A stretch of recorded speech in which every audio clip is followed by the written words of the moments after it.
this is so exciting. I love seeing everybody from all over. Checking out everybody in the chat. How cool. Woohoo! Aloha, everyone. It's so wonderful to see all of you guys. I always love getting to look at the chat and seeing folks from all over. We have folks from the Netherlands, all across the United States. And apparently I had my sound on. I'm very sorry about that. That's why we have sound check.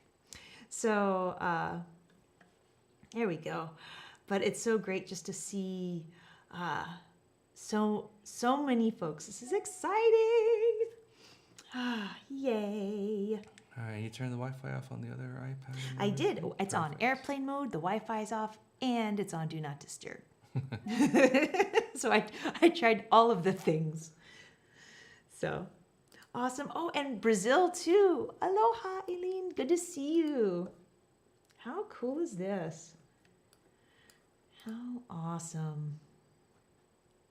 I love it. And today we have a helper. Well, she's now an official helper. She's always helped us in the past with our live streams. And so you'll see that there's somebody named Carol P in the chat who is going to be helping answer questions. Because sometimes we try to get to all of them, but sometimes we miss them, especially if we're in the middle of teaching. When folks ask about, where's the packet? How do I get onto the chat? How do I, what page are we on, etc. So you'll see Carol P answering people's questions as well as us. So thank you, Carol, so much. This is going to be really, really, really helpful, as you have always been for all of our live streams. So thank you. Yay, and Spain. Hola, that's so cool. I love it. All right, and just checking in. How are things looking? How are things sounding? And Art, yes, we could definitely spend some time talking about bass players and chords and all of that great stuff. Because there's, you probably noticed that in the version that I did for this, I kind of simplify things, even with the sort of fancy version that we end up with substitutions. There's even more substitutions that you can do. So that's something that can always happen later, and even on a different tune too, because of the patterns that show up in this song.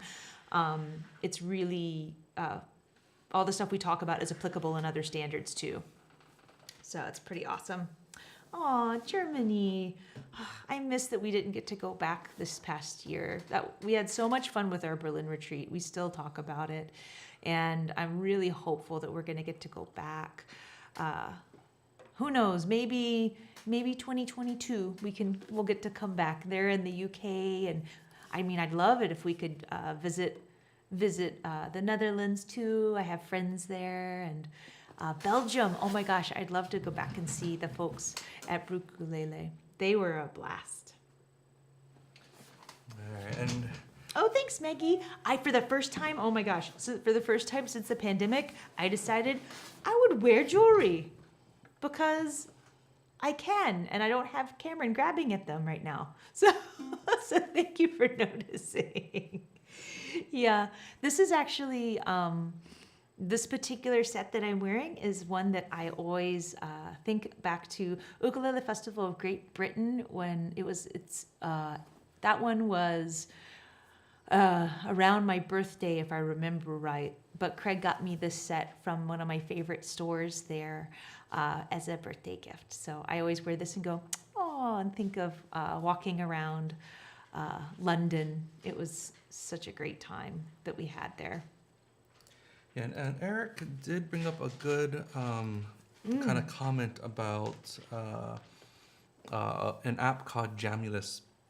There are a few apps right now, like even Cynthia Lynn and Lenny have been using an app that we've tried for a bit earlier called Audio Movers, and most of those apps still aren't really live. You're still kind of following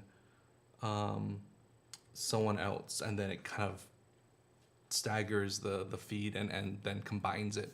So it's not really like playing live. One of the Diane and Adrian have actually been using another program that really helps bring down that latency. And so I've been meaning to touch base with them and see how that's going. They've been able to kind of successfully do it in a short range experiment. But that is something there. There's some really expensive options, but for the most part, it's not, for a live kind of collaboration, it's still not quite there. But I'll check in with Diane and Adrian soon about that. But that was the closest I've heard so far as an actual live kind of playing together performance jam kind of thing. So we will see. And I'm sorry that I am sorry that I teased everyone about our amazing weather the last time we met, but it's been really cold. Oh, It's been really cold here in Hawaii the past week or so. It hit like 57 degrees last you're night. wearing shorts though. I actually have on jeans. Oh my gosh. But yes, I apologize. Though for Hawaii, I will say like 57, like that's chilly for here. Like the plants are cold. Yes. But if you're watching this archived in the future, this is the future people we're talking about now. You can still pick up a packet at craigandsarah.com. And I want to say a special thank you to those who were able to pay it forward for others. Again, we are still having a lot of people that, for one reason or another, it is still a really hard time, especially during the pandemic and everything else that's going on. So thank you for helping pay it forward for them and taking care of the ukulele community. Yes. So thank you. And we hope you enjoyed for those of you who bought the diaper package, we hope you guys really enjoy that chord melody that Sarah wrote out for this. It's really, really fun. And that chord melody is meant for high G. However, something extra that we're going to do for those folks is shortly after this live stream, I have to put Cameron down for a nap. But with our camera set up today, I'm actually going to go through and walk through the arrangement and talk about how you could make the parts that I have as high G, how you could play it as low G instead.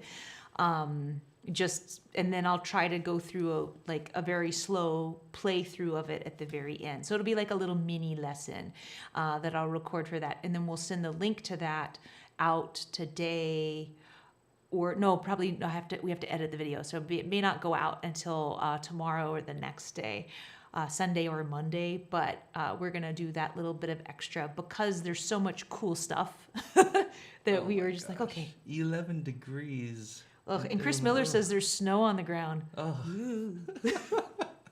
Though yesterday Craig looked at me, he said, it's gonna snow. I'm like, I don't think so. I don't think that's gonna happen. Also, those of you, if you're like, oh no, my packet, because the way that things work on our website is you only have 24 hours after your purchase to download the packet. Once you download it, you can print it as many times as you want, but you got to download it right away. If you did not do that and you're like, oh no, just tell me which one you bought in your email. That way I can send it to you. Craig or we have our emails open and we can send it to you right away. Some of you have already sent us notes, and those of you that have had this issue in the past know that we try to be as fast as possible, and we'll do it throughout the live stream too. So you'll see me looking down and doing stuff, or Craig will be looking down, and that's usually what we're doing is we're sending out PDFs just to make sure that everybody's taken care of. Yeah. Looks good.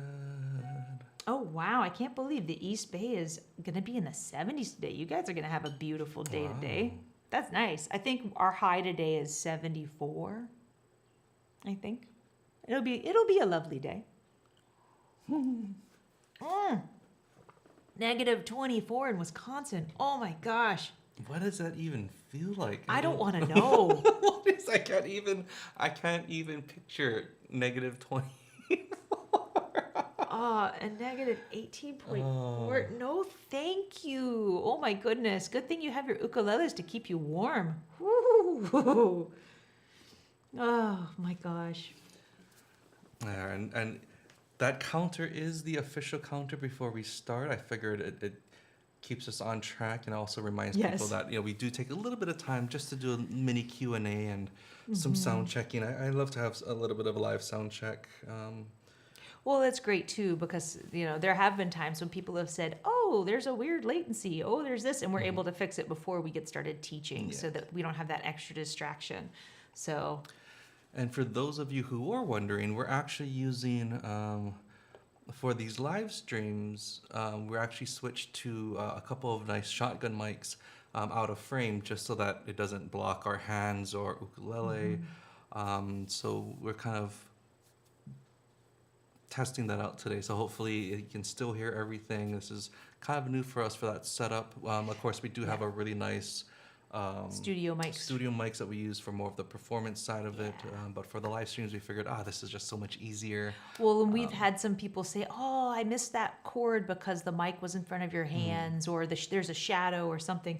So we figured we'd try out using some shotgun mics. But we still love our Roswell mics. Those are still amazing.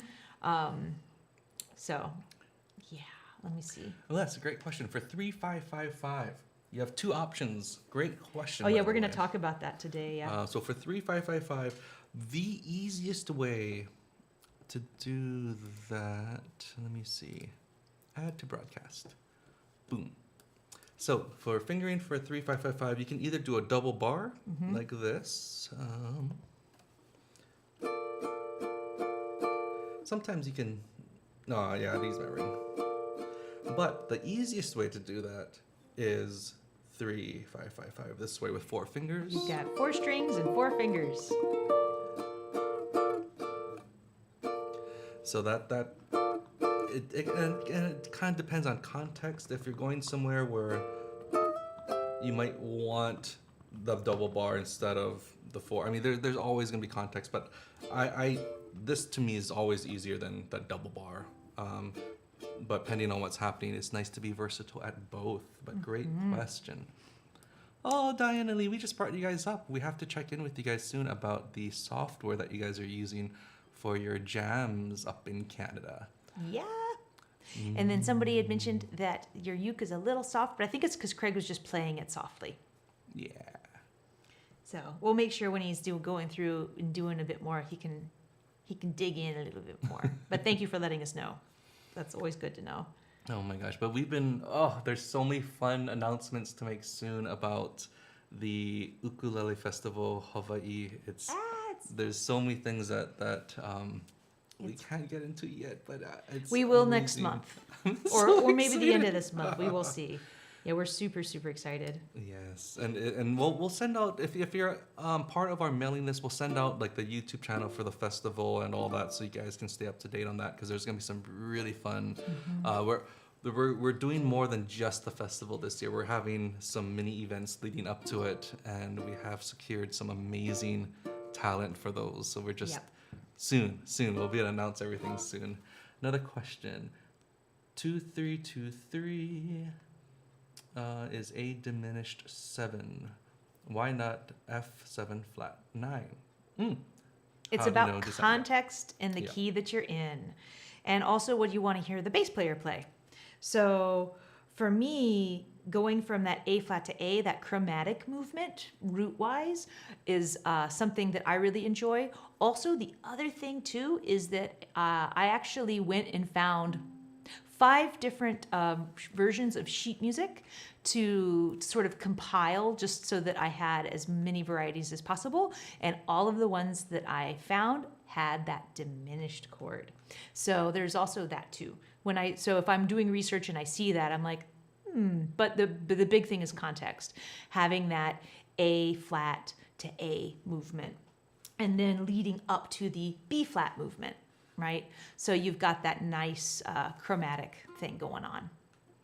Well, even a really great example that we used to do with Milo whenever he was with us was, Sarah would hold a D minor 7 chord or an F6, and depending on if Milo was playing the F as the bass note, I can't go that low.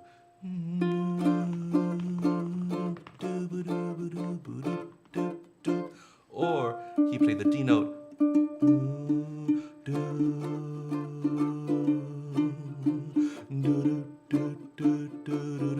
It completely changes the feel of that chord. So you can say to your fellow ukulele player, oh, it's like a D minor 7 shape, even though technically for that particular section you would call it an F6. But so, I mean, sharing the shape is fine, but for a bass player, he will want to know the exact, chord that's in context because it will change what he's doing to really help make that sound. All right, so let's hide this. And Art, to answer your question, depending on what the song is, I actually love trying to get as much. I love trying to go to the original source of sheet music whenever I can, just because I enjoy seeing the evolution and the different, the evolution of the chords, and also I just like having. A lot of time, the main reason I do it is actually for melody, just to ensure that I'm doing the correct melody, because with jazz music, people take liberties, and that's awesome, and I love it, but I like having a nice fresh start point. That way, then I know how I can alter and how I can change things, because I just find that to help me make more informative decisions. However, sometimes for ear training purposes, I will actually sit and just listen to a favorite recording and try to figure out chords and things, because that's actually really good for you to do as well. So you can go either way, but because I'm very analytically minded, I do like trying to start with a source. That way I can look at it and go, oh, okay, so here are some of the things that I know I can do right away and change things up. Great question. Aileen, I think I have your email address. I'm going to send you a packet. I see that you're having some trouble. So let me do that. Okay. Oh, Thank you guys for sending us notes. Pamela, I'm working on yours right now. Now, what we decided to do for the first 7 to 8 to 10 minutes of every live stream moving forward is I wanted to talk a little bit about, we had a great workshop previously about goals for the new year. And what we decided to do was spend just a few minutes every live stream to talk about one of those goals and kind of give a little bit more feedback on that, because we had such a great response. We had so many emails about these different goals, and I wanted to mention some of the things that we went through for those particular ones. For example, the one we're going to talk about a little bit today is for those of you who are taking that next step and you're thinking about doing some performances, whether it's an open mic down at the coffee shop or on stage at the local theater. We want to talk a little bit of some of the things that we did to prep for that. Now, typically nowadays, you do want to be able to plug in. Yes, there are some setups where you're gonna mic your instrument, but unless they have a really, really nice setup and are built for that, usually a microphone on your instrument is gonna pick up way too much around you, and you're gonna get a lot of feedback issues. And so for me, typically that's why you see almost 99% of the performers on stage plugging in using a pickup on the ukulele. I'd highly, if you're thinking about performing, I highly recommend getting a pickup, whether it's a passive or an active. I tend to like the sound of an active pickup compared to a passive. And all that difference means is an active pickup will have a battery. It gives power to that signal, where a passive relies on the power of what you're connecting to, so that's pretty much it. You're gonna get a lot more signal and a lot more power from an active pickup. Then this is where everything that you thought your ukulele sounded like is gonna change. You're gonna buy an amp, or you're gonna buy an interface that you can plug into and then hear either through the headphones or through your computer. And now every tiny little thing that you do on the ukulele is going to ring out. All the good notes and all of the bad notes. And so it really is going to completely change how you play for the better. It's going to force you to be so much cleaner, because you can hear when transitions aren't quite as smooth or clean. Um, so that already is going to be a huge step in getting ready for that performance. You know, again, there's such a big learning curve to when you are ready to start kind of performing out in public.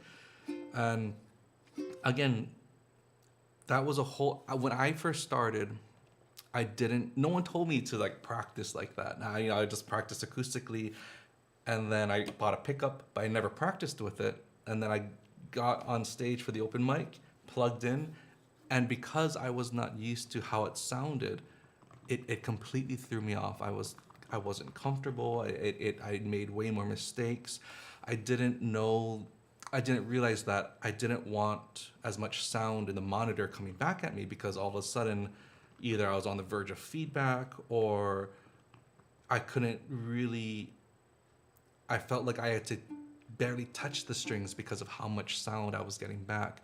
So even when Sarah and I first plug in and we're talking to the sound guy, regardless of where we are, we typically say, you know, we want the monitors to be at a softer level. You know, we don't want it a huge amount coming back at us. So that way, when we do dig in, it's not going to throw us off by having that huge sound. But we can also hear then the nuances that we're doing with the ukulele as well. And somebody had asked if we did an equipment tech talk. We in the spring we actually did do a tech talk, but that was really about video recordings and live streaming. I think more so than like the tech talk about performance. And that is actually a really fun one. We have Diane and Adrian joining us as guests on that one. If you want to see any of our past live streams, you can go to, well, our YouTube channel is perfect for that, because you can see everything, including, because we've been doing monthly live streams since 2018. So you can go back and you can see how we started, which we thought we were doing so awesome, and now I think things look even better than they did when we first started. And but we also have on our website, craigandsarah.com, and if you click on live streams and scroll down, we have our most recent live streams listed there. So you can also check those out too, and you'll see the tech one. There is no packet for that one, or there is. It's a free packet, but there's links showing you how to get to it. Yeah, I do think we're due for a new one coming up, because things have changed so much even since then, and even for us, I don't like to talk about things I haven't personally tried or gone through, because then I can mention things, but I love having that hands-on experience. So we'll definitely, so yes, I definitely recommend to get an active pickup. And if you have any more questions on that. So once we get the pickup, practice with that amp, practice with the headphones on. The second thing we say to the sound guy typically at a gig is, can you please roll off the top? And what that means is we're bringing down some of the highs, because a lot of times when you just go straight into the sound system with the ukulele, the sound guy freaks out and says, "Oh, ukulele, one of those high, the high, sounding instruments," and they bring the gain really high and they bring the highs really high, and that's kind of opposite of what you want. We want to taper those highs to give it a little bit more mellow sound, and you don't have to worry about it being overly bright. Now, as you get better and have more experience of the performance side while being plugged in, you'll then start to work on, I forget who mentioned this, but we're always saying, it's nice to just have everything set up so you can give that cable coming out of your equipment to the sound guy and say, keep it flat for now. Keep it this is the sound that I want, rather than a straight cable going out and saying, do this and this and this and this. It's much harder to get that sound you want when you're working with a new sound guy every single time, and they have no idea what you're going to sound like. And so you want to make their job as easiest as possible. Now, going back a step too, when you're practicing, and I forgot to mention this, practice how you're going to perform if that's your goal. Get on a stool or practice standing up. Yeah. Practice looking out into the audience. Don't, keep looking here or at the music. You want to have things memorized, because again, there's an energy difference. Even if I have a song memorized, if I have the sheet music in front of me, I'm going to want to look at that sheet music because it's kind of it's a crutch, and not necessarily in the sense of I don't know my music, but you just tend to gravitate toward that with your eye, and again you lose that connection with your audience. So practice how you're gonna play. Sarah always had the great suggestion at talking about practice the things that you're gonna say in between a little bit too. You know, there's so many things. Practice your whole set, and that includes your introductions to songs. It includes any stories that you want to include with that. It includes how you're gonna come on and off the stage. But these are all incredibly important when you think about the big picture of your performance and of your set. Was there anything else you wanted to add, Sarah? You already talked about practicing plugged in, right? Yeah. Yeah. Then, sorry, I've been doing some emails, just making sure that I've got that. I think, Tammy, I actually sent you the packet when I saw in the chat that you were like, help. So I think you're all right. But just in case, I'll send it out. There we go. I don't think I have anything else to add to that. I think you covered it pretty well. Okay, well then we're gonna start with the official workshop. Here we go. So I have the iPad pulled up on the side.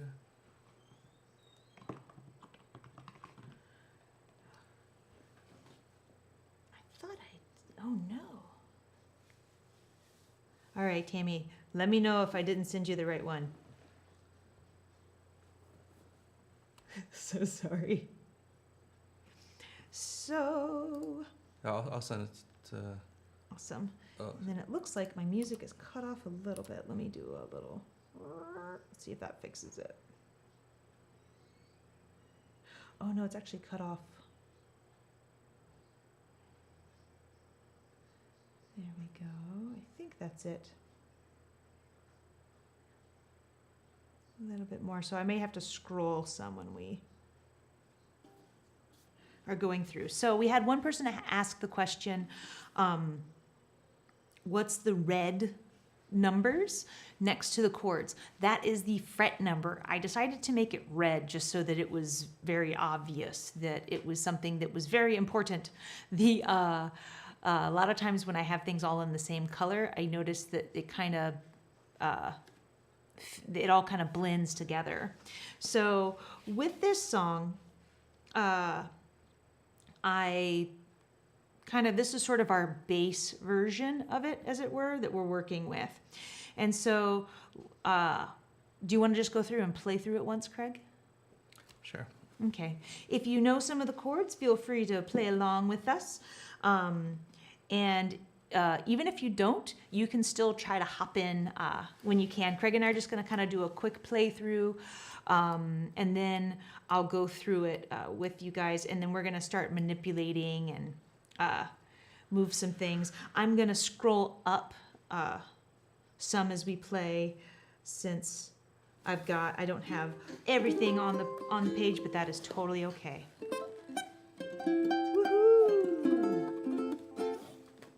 Okay. 1, 2, 3, 4. Someday, when I'm awfully low, when the world seems cold, I will feel a glow just thinking of you and the way you look tonight.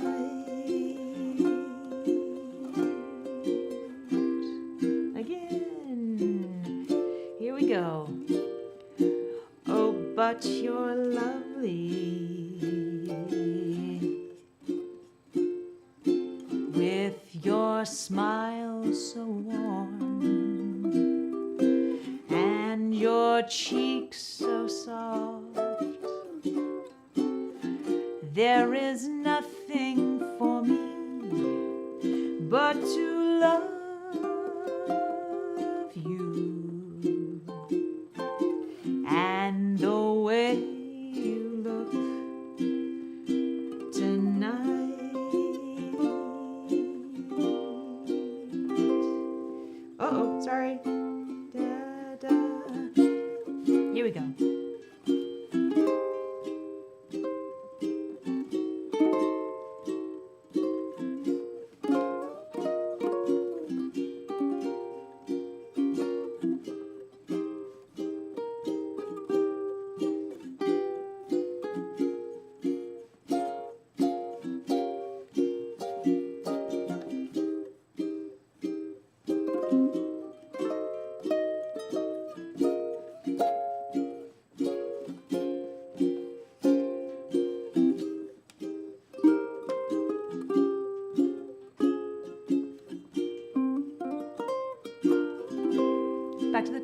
Oh, but you're so lovely with your smile so warm. I'd keep that breathless charm. Singing the wrong words, but that's okay. There is nothing for me but to love you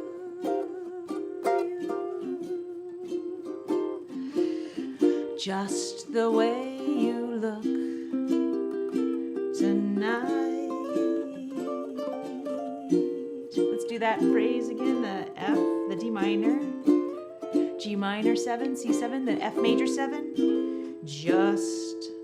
C minor 7, just, G minor, just the way you look tonight, F major 7 of your choice.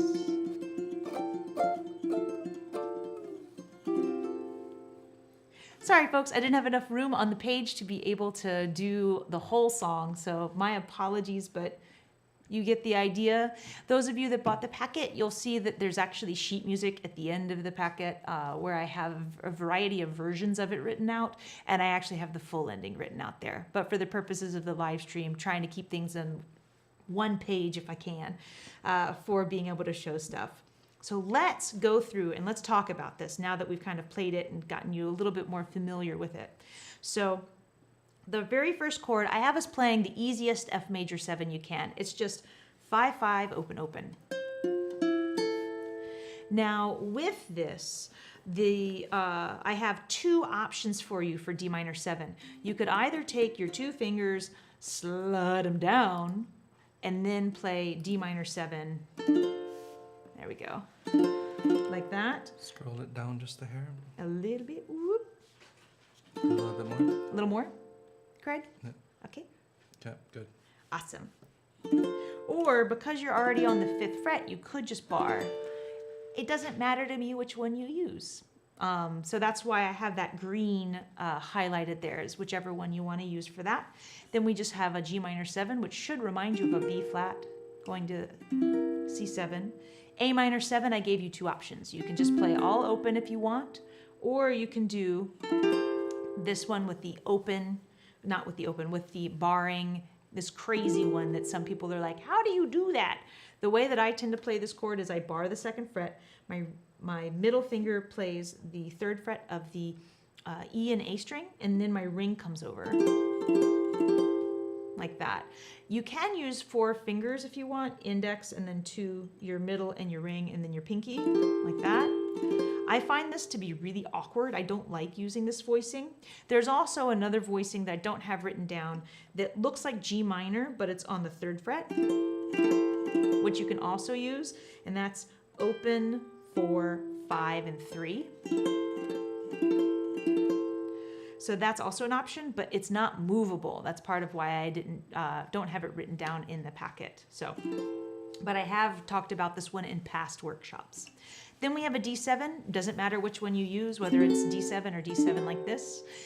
And one chord listed in a box is 4 beats. If there's 2 chords listed in a box that does not have the green highlighting, it is 2 beats and 2 beats because we are in 4/4 time for this song. So that was, I just went through and played D7. Then I have G minor next. And C7. Now the C minor's on the 3rd fret, but to love F7 you. And then G minor 7, just the way you look tonight. Very easy. And then you have 2 beats per measure where you have the F and the D and the G and the C going on. Now I'm going to just quickly look at the B section for you. So we have A flat major 7, which earlier someone asked, how do you play that? You can do it as a double bar like I'm holding right here if you would like, or you could do 1 and then 1 finger per string because you have 4 strings, you got 4 fingers, so why not go through and hold it like that if you want. So it doesn't matter to me which one you choose as long as you get to it in time. The next chord is an A diminished. So if you're using the 4 fingers, one thing that I tend to do is my pinky stays anchored down, and then I move everyone else around it like that. If you're doing the bar, I tend to bring the pinky in, and then my ring finger is actually already on the right string, and then that guy just pops up and I bring in 2 fingers. So that's how I make that transition. Then with each word, and then B flat minor, and then E flat 9 is super easy, where I can just move that bar over, and then A flat. And then for my C minor, I'm actually going to use my ring finger if I'm doing the double bar, because it's already there, like that. And then the diminished. If I'm using all 4 fingers, I'm just going to bring that index up. Easy enough. Just bring him up. And then B flat to E9, and then back again. And that laugh that wrinkles your nose. And then I have again, touches my foolish G minor to C7. So even though the chords have crazy names, it's not as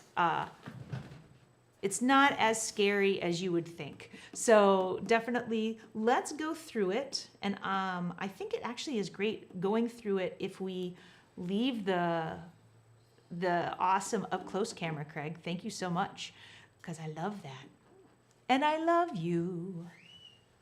Yeah. So let's go through at a nice tempo del lerno and play this together.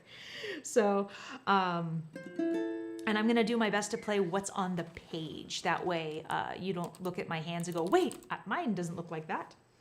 So here we go, really slowly. And I'm just using the pad of my thumb to have a soft strum. But you can strum however you want. 1, 2, 3, 4. Some D minor of your choice. Day. G minor. When I'm feeling low. A minor. When the world seems D7 cold. G minor. I will feel a glow just thinking of F7. Just the way you look tonight.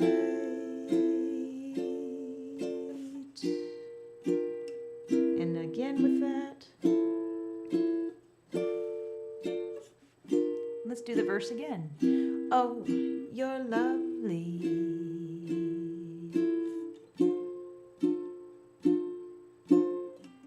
With your smile so warm. A minor.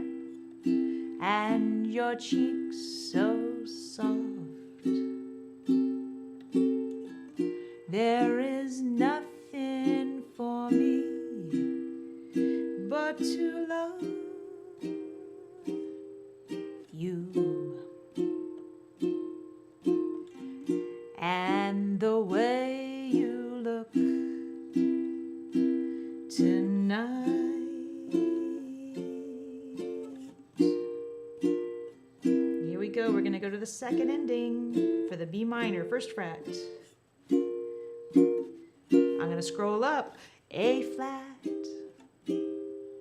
A diminished. Your B flat minor tenderness grows. Again with the A flat. Tearing my fear apart.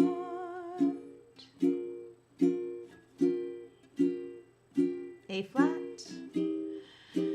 And that laugh that wrinkles your nose. A flat touches my foolish heart. G minor 7. And I'm going to scroll this back up.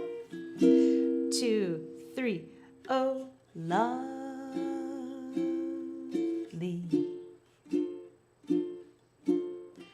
Never ever change.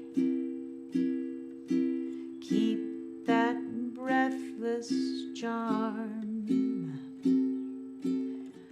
Won't you please arrange it? 'Cause I love you just the way you look tonight. Let's do that turnaround one more time. F, D minor, G minor 7, C7, and then we'll end on the F major.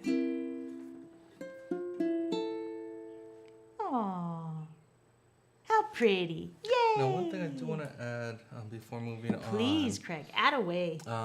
For those of you who are, playing some of these new shapes for the first time, take a step back, focus on just maybe getting that downbeat together. So 1, 2, 3, 4, 2, 3, 4. And don't worry about adding all the extra strums right now. Just focus on kind of just getting close. Even if you come in a beat or two late, like 1, 2, 3, 4, 1, 2, 3, 4, and then catch up. Don't worry about trying to hit every single beat with Sarah at the same time, especially when it goes a little bit quicker when you have those chords that are 2 per measure. Yeah. Another thing, not all first frets are made equally on different instruments. Sometimes this can be the hardest shape on your instrument because of if the nut up here is high. Sometimes it takes way more energy than it should. And so if that's the case, if you're having a hard time doing that first fret, you can use 4 fingers and make it a little bit easier as well. And then to the E flat 9, just take off the lift pinky. one. Oh, wrong Oh, finger. no, wrong one. Index. But again, sometimes, if it's not set up properly, this will be like the most impossible chord to do. And growing up, I started on an instrument that didn't have a really nice setup. So it was almost impossible to hold anything on that first fret down cleanly. So, if a lot of times it's not user error, it's actually just how the string and nut is kind of set up there. So don't worry too much about it, but we can talk about that in a later workshop as well. Okay, going back to Sarah. Oh, let's do this. Yay! Awesome. Thank you, guys. I love this. And all of the B flat minors that I have written out should all be first fret B flat minors. I don't think I have any that are written, unless you have the chord melody, I don't think I have any that are written that are in a different place. So yay, this is so cool. Awesome. All right, so let's actually get into changing things. So I'm going to scroll down. So today what we're going to be doing is taking some time to kind of analyze a song. I find that when I analyze songs, it leads me to finding ways to memorize the song better by finding chord patterns. It also gives me a way to simplify songs too, because I might look at it and go, I don't want to play all those chords, or I really prefer to make this song sound a little bit less jazzy, or whatever it may be. By analyzing the song, I can look at what really needs to be there, take it away.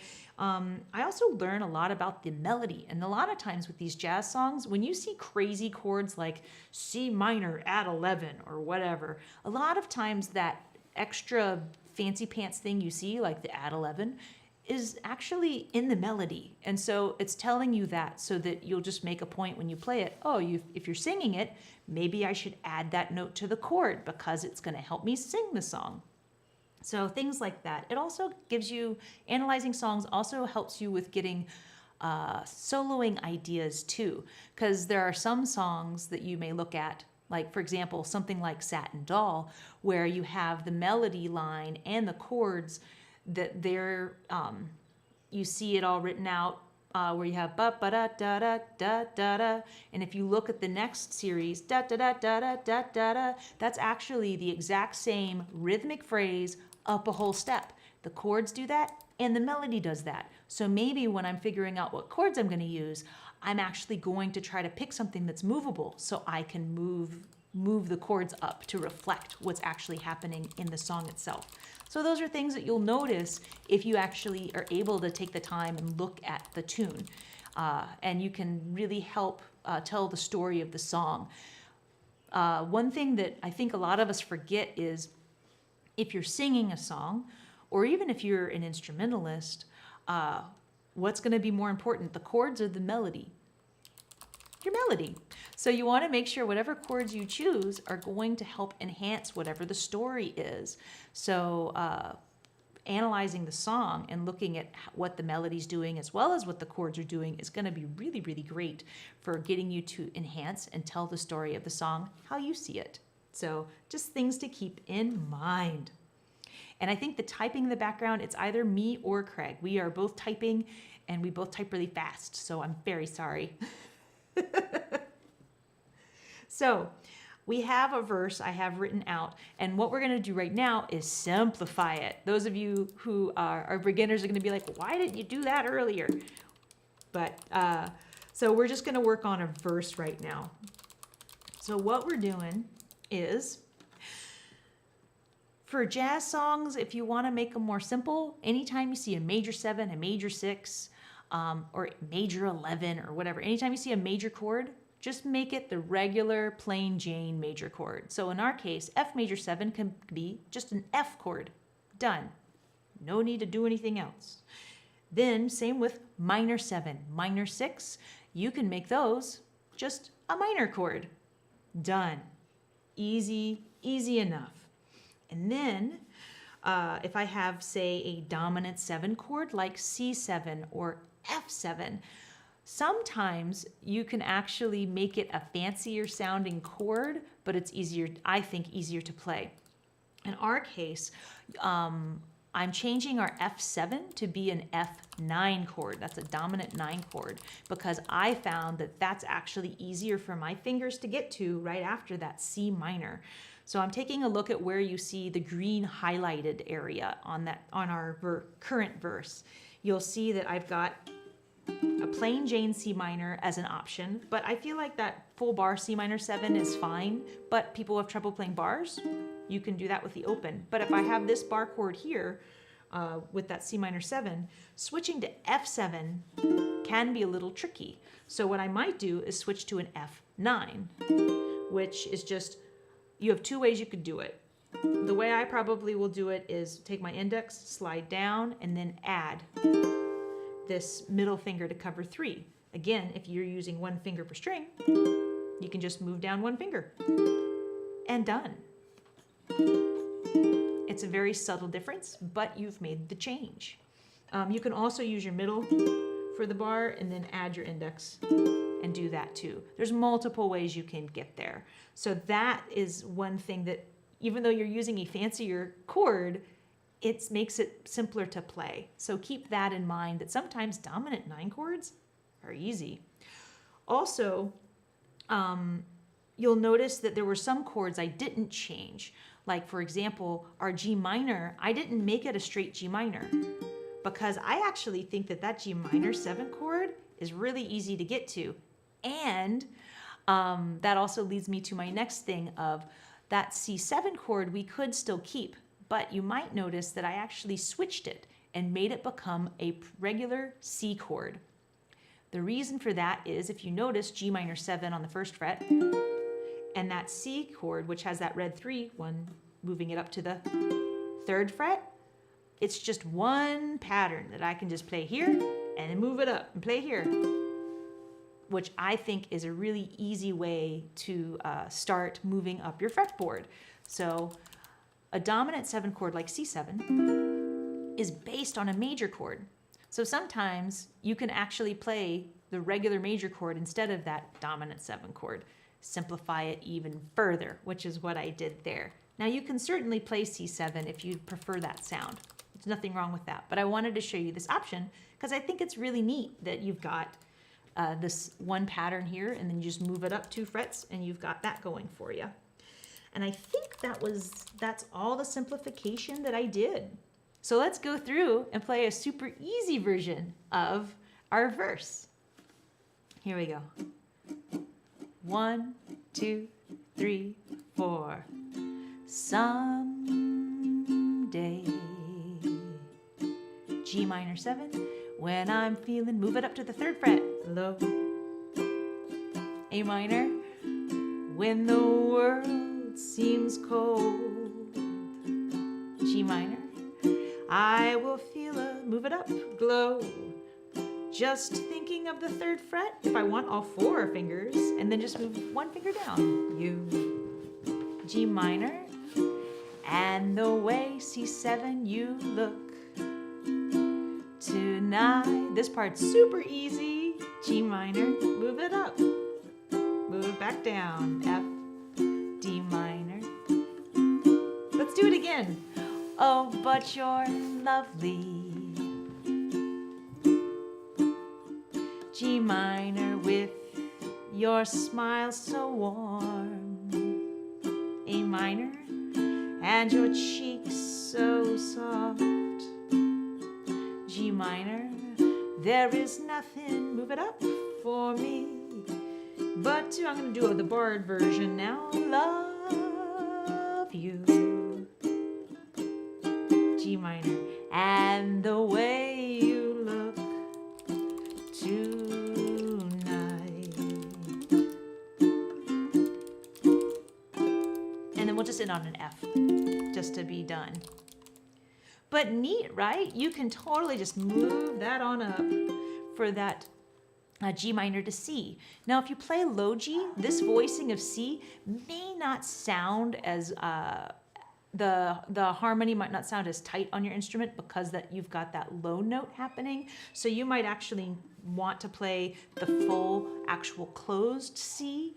So just keep that in mind as you go through.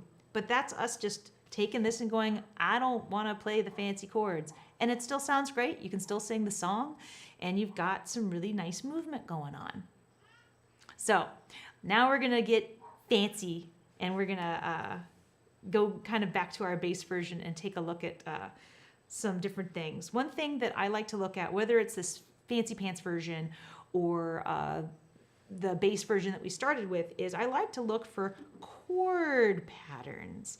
So I'll look at things and go, I'm seeing a whole lot of F followed by D minor, followed by G minor, followed by C. There's a lot of that in this song. I wonder, is there something going on here? And so I know I'm in the key of F because I had sheet music and looked at it and saw that. I can also deduce that from looking at this and noticing, I would say 90% of the time, if you're playing a song and you see that the first chord is an F and the last chord of the song is an F, you're probably in the key of F. So I can also kind of deduce by looking at that too. Just fun facts. So continuing, what I did was I took the F major scale and I wrote it out and then I numbered underneath. 1, 2, 3, 4, 5, 6, 7. Okay? Now, what I'm noticing is that F is your 1 chord, no matter if it's F major 7, F, F major 6, whatever. It's just the letter F is 1. Oh, and then that letter D is a 6. And then that letter G is a 2. And that letter 5 is a C. So this song has a whole bunch of 1, 6, 2, 5 chord patterns. That is like one of the cornerstone progressions that you will find in jazz standards. So it's super popular. If you've ever taken my intro to jazz class, I talk a lot about 1, 6, 2, 5s and 2, 5, 1s. So that's one thing that I'm noticing in this particular one is that it's a 1, 6, 2, 5 pattern all over the place. Okay? Then I also notice that there's another pattern that's kind of similar, but there's like a chord difference and there's just a slight difference to it. And that's the line that starts with A minor 7. And so I'm like, okay, well, again, just looking at letters, not caring what kind of chord it is, whether it's a minor or a major. It's like, well, okay, well, what letter is that and what number is that? And I noticed that the A is the 3. So I have a 3, 6, 2, 5 pattern showing up after. Now, just because I've spent a lot of time looking and studying this stuff, I know that a 3-6-2-5 is actually just a slight variation of a 1-6-2-5. So one thing I could do to simplify this song even more if I wanted was I could actually make that 3 and that 6 chord be F and D minor, and it would actually sound fine. Let me just play that for you because it's kind of crazy how you can do that. So I'm going to come up to our simplified version real quick, and I'm just going to write in red so you can see what I'm about to play. F and then D minor. And I'm going to sing it so that you can hear me simplifying this even further. So I have F. So someday when I'm feeling low, here we go, I'm going to play F.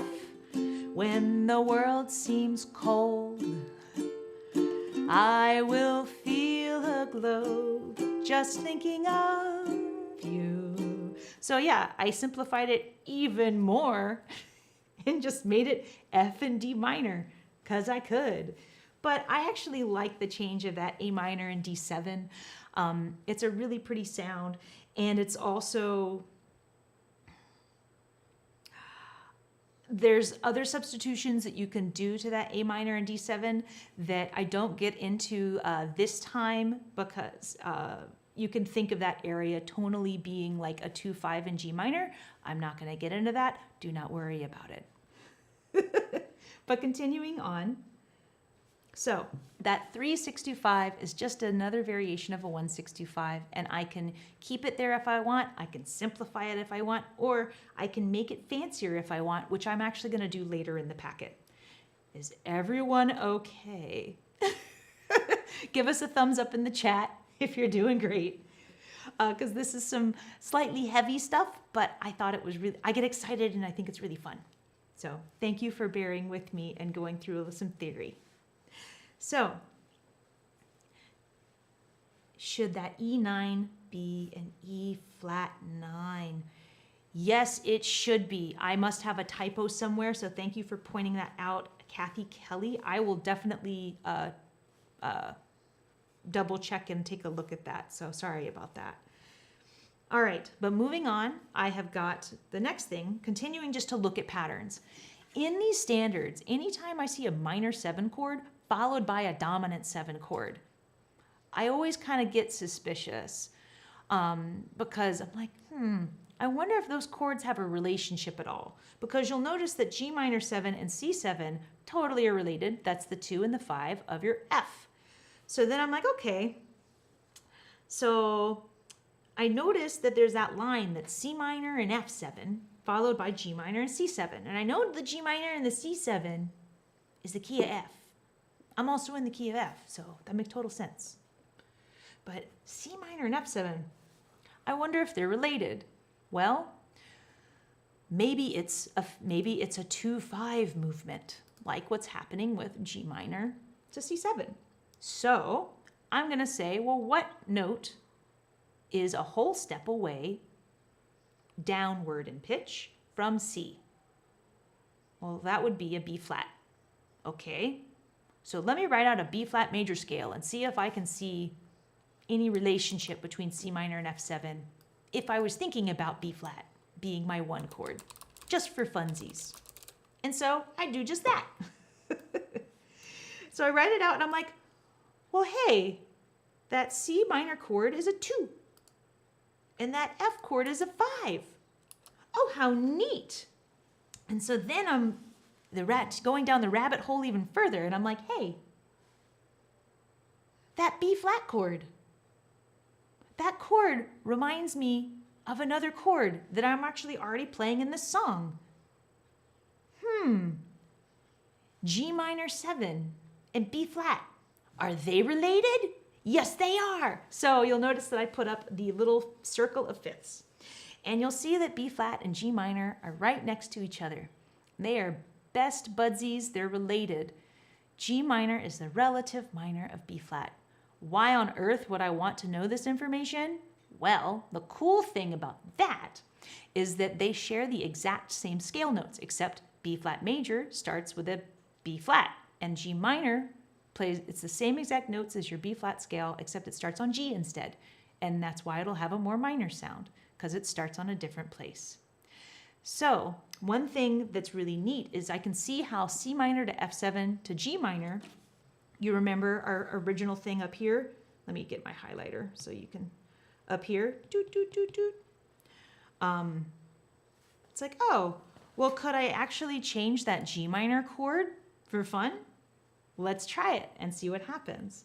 So you'll notice that in this next little example that I have C minor F7, and then I've written out 2 different B flat chords for you. I wrote out a B flat major 6 chord, also just usually called B flat 6, and B flat major 7. And what do you know? B flat 6 and G minor 7 on your ukulele look exactly the same. So, so one thing that you can do is if you notice that you've got a relationship with those chords prior, that is the relative, that is with the relative major of one of the chords in the next series, you can actually switch it out if you want. And that's something we're actually going to do. And you'll see if you look up different versions of the sheet music for this, that some of them will have G minor and some of them will have B flat major 7 listed. Now somebody asked in the chat, well, why do you know to choose B flat? Because of the experience I have with jazz music, knowing that a lot of times, 90% of the time, if a minor 7 is followed by a dominant 7 chord, it's probably a 2-5. So I'm going to immediately look at what I'm thinking could be the 1 chord, which in this case was a B flat. I know this is really heavy. I want you to remember that this is recorded so that you can always go back and watch it again. And also we're going to end up playing this. What I'd like for you guys to do right now, though, is I want us to actually play through this one line, except I want us to use the B flat major 7 when we go through this line, just real quick, so we can hear what it sounds like. So let's start with our C minor. 1, 2, 3, 4. C minor, F7 or 9, I don't care which one you use, and then B flat major 7. Just the way you see 7, look to, and just end on F, night. Yahoo! So it's just a slightly different sound than that G minor, and your bass player is going to play something different if it's B flat versus G. So that's another reason why you might want to choose that substitution. Okay, I'm going to pause for just a second. Yeah. All right, so one of the things that I want to make sure, for those of you who are kind of slowly getting into this, again, the reason why we want to make sure we inspire you to also showcase what we can do with these things. So a lot of this stuff right now is going to be over some of your heads, and that's okay. It's great to know what else is out there and possible, because again, that's the only way we learn, when we learn and push ourselves to do something new. So, but take a deep breath, because again, a lot of this is just, even if you don't quite understand it, we have it set up so that you can just follow along and play through it. Yes. And then we can appreciate all the nuances on why later. But for now, just to get some of these shapes under your fingers is going to be a fantastic start to this. There was a question about F7 that I want to get into really, really quick. If you could play an F chord, the F7 shouldn't be a problem, unless you're playing the F chord with that straight kind of up and down feeling like this. Because what happens when you bring these two guys down, they're fighting over that same lane here on that 3rd fret, and this becomes a very awkward kind of shape. Compared to, again, we talk about this all the time in our previous workshops, resting that knot in your index finger in that notch here, letting the thumb drop, keeping that wrist nice and straight. My F chord is now much more angled compared to this, and my wrist doesn't have to pop out. So again, straight wrist, that angled F. Now that angle allows me to drop the ring and pinky in a much more natural state. So they don't, and because of that angle, they're not fighting over that same fret anymore, that same position. See the big difference there? So if you have trouble with F7, typically that means you're holding the F either like this or with the wrist out, and it gets it harder to drop these guys. So a lot of times, again, it goes back to that foundation of that nice hold where we can have that nice drop of these fingers without any change in our current hold or shape at all. We had a question about if you're doing a shape and your thumb is hurting or squeezing too hard. The easy answer is stop it. Don't use it. In the sense where you can pull into your body with these kind of bar chords, and you don't need your thumb at all. Again, that leverage that we're getting, that counter pressure of pulling in this way, and then with your right forearm pulling in this way. I could hold these shapes all day long and not even use my thumb once. It's there as a nice little addition and to kind of hold things in place and secure, but it's not the primary source of squeezing that in, or else you're gonna really injure your hand if you're squeezing that whole time, especially for those bar chords. So a lot of times it's a little bit of thumb, but a lot of pulling into your body for these particular chords. And I think there's one other question where someone was asking, oh, Sarah, why are you pulsing? A lot of times, especially when you're playing with others, you're gonna have a lot more space when you pulse, like compared to ringing. You see how much that changes? Compared to, I mean, there's a time and a place, but we're used to kind of having that pulse. And to be honest, a lot of times when we pulse, it's because it takes less energy, because you're letting go of that energy, even if you're playing all 4 strings. So a lot of times it's to save energy and to give more space within the playing as well. Okay. These are all great questions. I love it. So let's move on to the melody. Maybe I'm going to make chord changes because the melody is indicative of making those changes. And one such place is Just Thinking of You. We have a C minor and the F7 happening.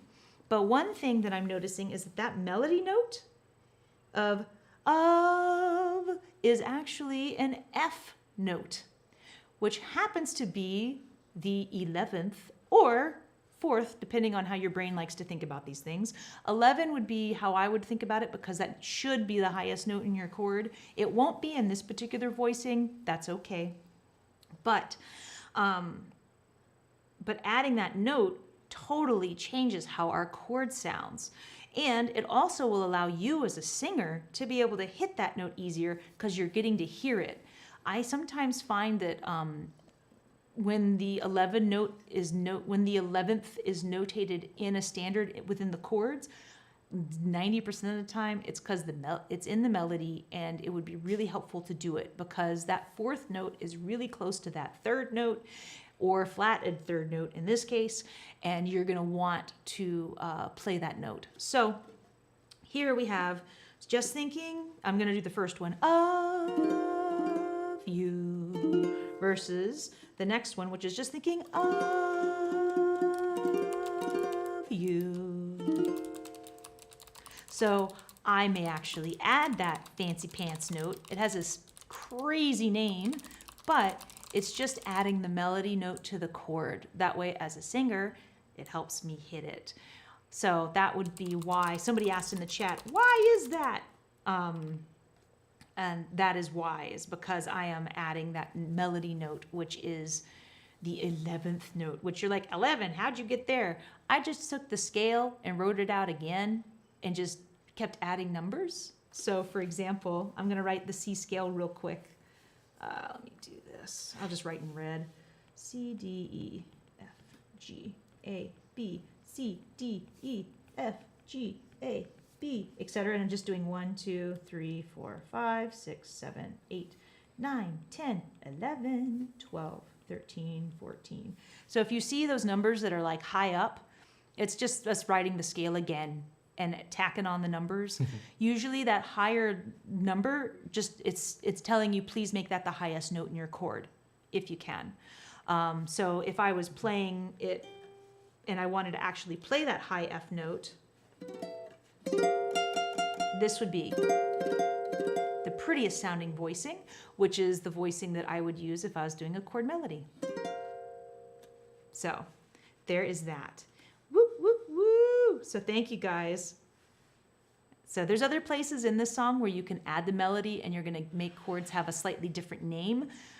I'm only going to focus on the verse just because of due to time constraints, right? But if you've purchased your packet, you actually have the version where I did all of those changes and stuff in the substitution version that's sheet music. So there's that. Okay, just one more, guys. One more substitution, and then I promise we're done monkeying with this song. Now, this particular kind of substitution is actually one that is quite fancy, but I'm trying to explain it in the simplest way possible. So, without using crazy fancy terms, okay? So, what I'm talking about now is that A minor D7 area, that 3-6-2-5 we discussed a long time ago in a land far, far away. So what I'm going to do is I'm actually going to make it a 1-6-2-5 again, which you see on that second line.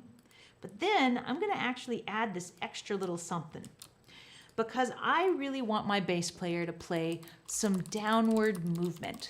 So I'm going to sneak in an E flat 9 chord, leading me down to that D7. So I have F to E flat to D.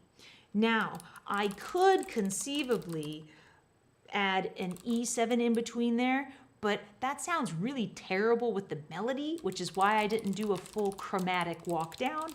I went from F to E flat, so I did a whole step and then to the D7. So this part, if I was to play just that line, we have your F major 7, followed by the E flat 9 to the D7. I think that that's a really cool and pretty movement. And so that's why I am putting it in there. And it's just to create that sort of downward feeling. Now, I probably would choose a different F major 7 for my own playing. I probably wouldn't use that one. I'd probably end up using this guy, even though it actually is the exact same voicing if you play high G. This to here is easier for me, but totally up to you. I'm just trying to write out the easiest chords possible for you guys. Now, fun fact I have written down is that E flat 9 chord, if I just add a finger to it, to that 3rd fret, that's actually the melody note. And it has a terrifying name, E flat 13. So breathless, keep that breathless. Ooh, so I can actually add a little bit of melody note if I do that substitution as well. So that's another reason that I might decide I want to use that substitution. So now, with all of this crazy substitutions that we've done, I have it all written out. Let's give it a try. Now, you can use other voicings if you would like.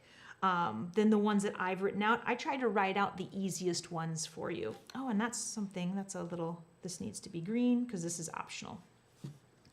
So let's just go through and use whatever voicings you would like so that we can go through and just play the verse. And we'll play the verse twice. So get your F major 7 ready, whichever one you'd like. And then maybe let's do the up close camera for me playing through it. That way you just see my hands. So here we go. 1, 2, 3, 4. Someday, either one's fine. This line's easy. G minor 7. When I'm feeling low. Now we have that new thing coming up. When the world seems cold, I will feel the glow. Just thinking our new C minor up to F7 or 9. I don't care which one you use. B flat major. Just the way you 2 beats each look tonight.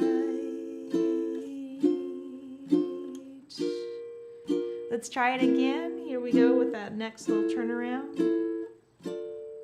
G minor. From the top. Oh, but you're lovely. D minor of your choice. With your smile so warm. F major. And your first fret. Cheeks so soft. G minor. There is nothing for me but to love.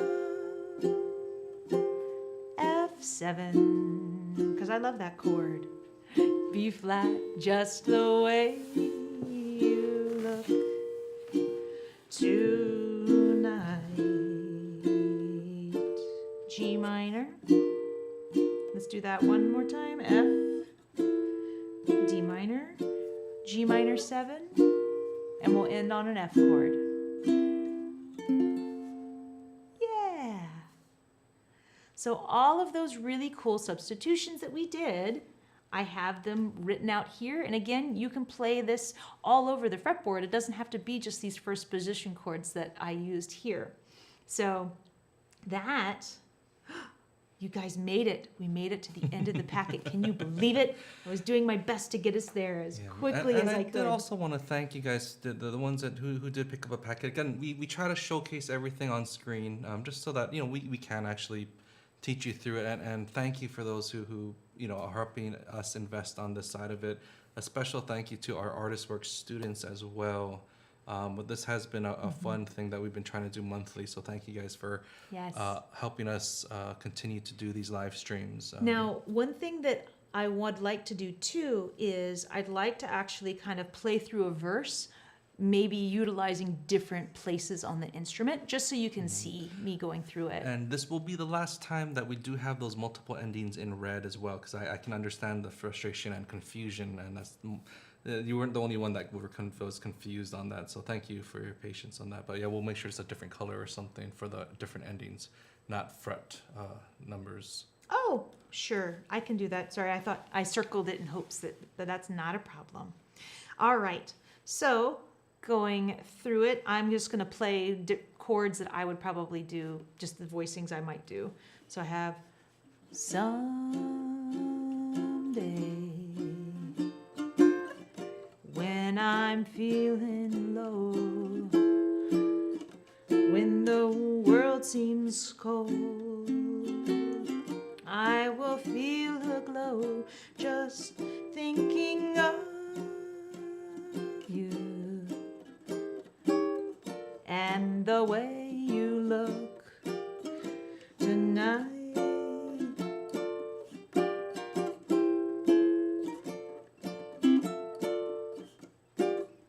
Oh, but you're, and continuing on. So you'll see that I'm just utilizing actually just like a G minor 7 here, which is going to be 3, 5, 3, 5. You'll see me play C7 here, which is just that bar, 3rd fret with that added note to the C string. I added a sharp 5th note in there, which was just 3, 4, 4, and then I also added the 9 at one point. So there's more substitutions that we could do to this song to help create more tension, so that when we release to a 1 chord, it feels real good. And things like that. But I didn't want to overload your brains today, so that's why we didn't get into all of the different things we can do. The great thing about these standards is that there's so much that you can add, and there's so much just that you can continually do with them that's a lot of fun. Yeah. Yeah, and Paul, the great question in the chat as well. Why didn't we go from this F major 7 to that D minor 7? You can. You can, but one of the things that we love doing is having a little bit more change sometimes, because especially when it's the relative minor, there sometimes isn't a lot of big changes, and sometimes it doesn't have that same kind of nudge or push when you go from voicing like that to that voicing for D minor 7, or even coming across, compared to just that one note difference, especially when it's so close. So that again is all about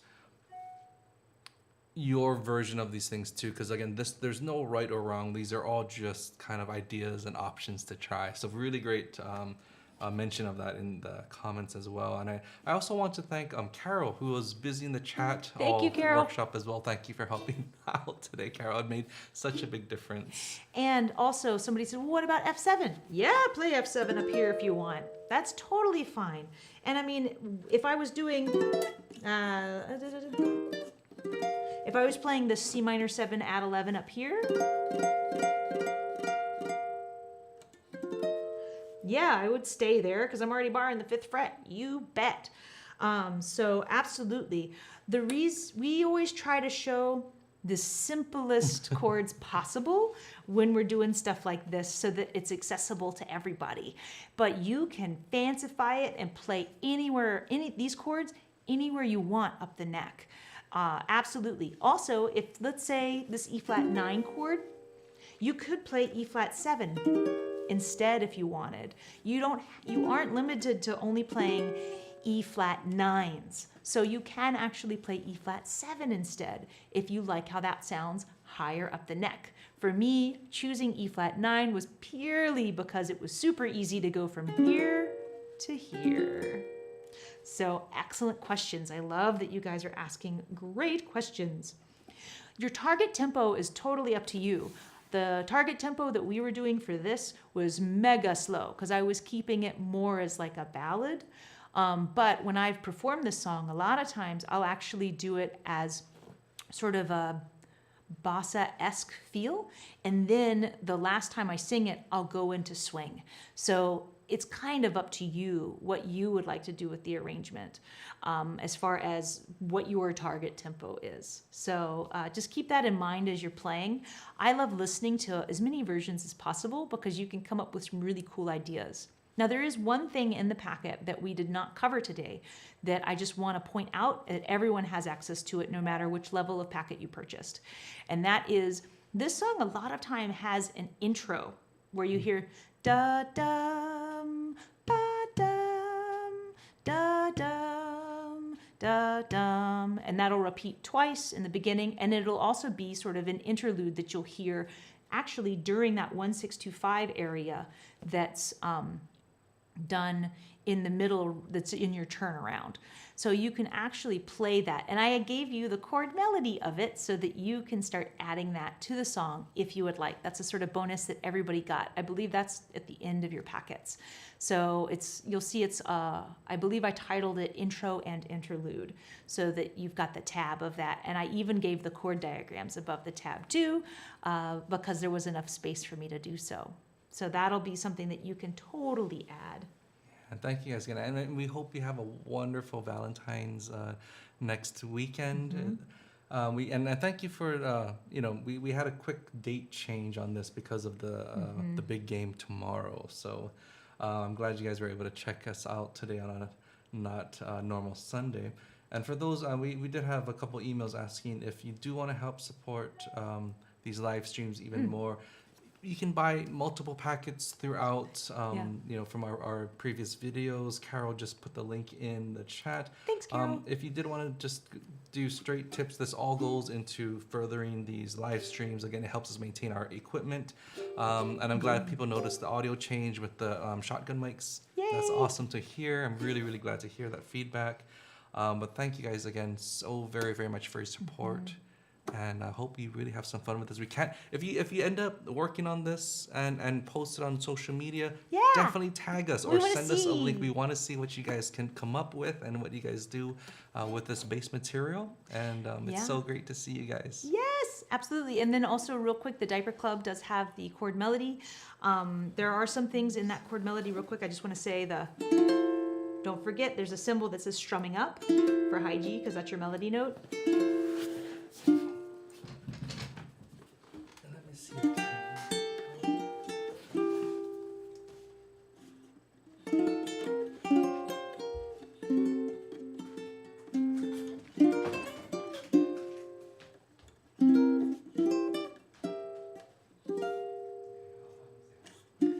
Oops, F7. My apologies. So I have that open. Or you could strum up. which I think is what I wrote in the thing. So that's just a little bit of that chord melody. That way you can check that out too if you want. And remember, I'm going to be doing a follow-up video for you guys. I'm going to hopefully record it today, and then we just need to edit it, and then we'll get it out where I'm going to just walk you through it. It's not a performance video. It's me saying, here's why I did this. Here's how to do this. And if you play low G, this is what you can do to change it. So that is also something new that we're adding to that diaper club thing, just FYI. So there's a little boy who needs to take a nap, but he's going to say hi real quick, and then we'll have to sign off. Or I'll have to sign off so that I can put him down for a nap. He's so precious and so tired. He wants to thank you guys for Yes. doing the diaper club. Yes. And he has switched to 1 nap a day now, which is a bit early, but those afternoon naps, he would just scream and scream and scream and wouldn't let me put him down. So he's now a one nap boy. So it's time for his nap, I think. Say bye-bye. Yay! Oh, and yes, you can totally use this song for your ArtistWorks Video Exchange students if you would like. Craig and I would be very happy to work with you on this tune. Absolutely. How fun. Yes, and again, a very, very special thank you to our ArtistWorks students. Yes. So many fun things in the works for that as well. We're so excited. This is going to be a big year. We're really, really excited. Yeah. The Weechie. But thank you guys again so much. Have a safe and wonderful Valentine's coming up. Enjoy the game. Good luck to you, those of you who made bets for tomorrow. We'll be rooting for you, not the team. Oh, yes.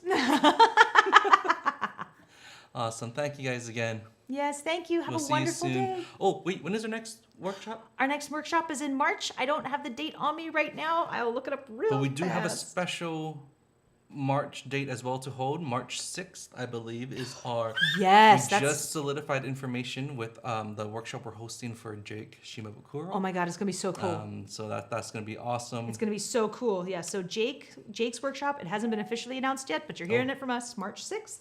And then we will also have another one of these live streams. So the 20th. On the 20th, yes. Perfect. Awesome, you guys. Thank you so much. Have a wonderful rest of your day. Say bye. Say bye, Cameron. Bye-bye. Bye, guys.